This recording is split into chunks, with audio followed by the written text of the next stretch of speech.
Merci, Monsieur le ministre. Vous assumez une orientation politique, c'est votre droit, celle de penser que c'est une bonne affaire pour l'État de vendre une activité rentable, nos autoroutes, au privé, en 2005.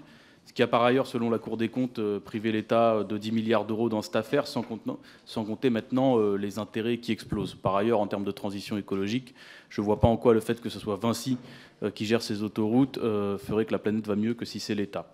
Mais la question aujourd'hui, c'est qu'en 2022, les tarifs autoroutiers ont augmenté de 2%. C'est une hausse qui est rarement vue en 10 ans. Et cette année, en pleine période de crise politique, de crise sociale, de crise économique, on va voir les tarifs autoroutiers augmenter de quasiment 5%.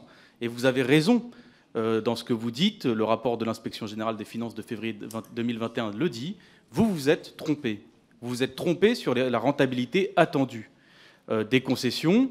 Mais ce que vous ne dites pas, c'est qu'à ce moment-là, le rapport de l'Inspection générale des finances, il y a 2 ans, disait qu'on aurait pu effectivement soit diminuer la durée des concessions, mais également diminuer le prix des péages ou prélever de l'argent sur l'excédent brut d'exploitation. Et c'est ça la question, c'est pourquoi on ne l'a pas fait en 2021, monsieur le ministre. Pourquoi on n'a pas diminué, par exemple, le prix des péages en pleine crise?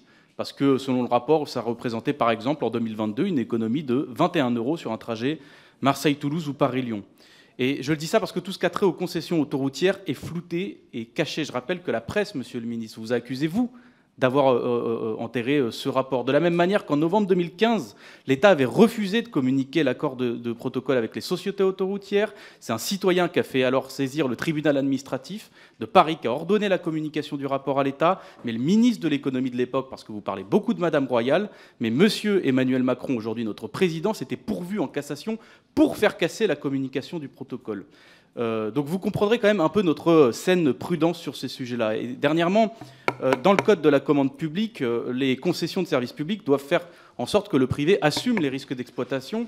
Et il apparaît dans la presse que le contrat, en réalité, des sociétés autoroutières ne prend quasiment aucun risque parce qu'elle peut, au moindre problème, décider d'augmenter les tarifs. Donc cette mesure est-elle légale ?